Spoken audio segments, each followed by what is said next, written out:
Welcome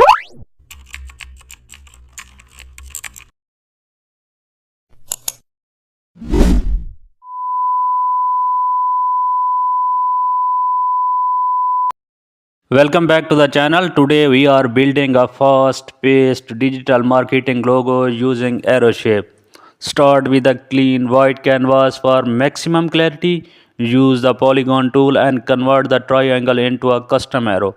Stretch it for a dynamic forward moving effect and duplicate the arrow 3 times and rotate each slightly. Position them like a speed bust motion trails. Merge all arrows into a single custom shape and apply a vibrant gradient symbolizing progress and momentum. Now add a circular base shape to anchor the symbol, reduce opacity of the circle to create depth, and add a crisp typography beneath the design. Adjust spacing for a corporate friendly layout, enhance the arrows with inner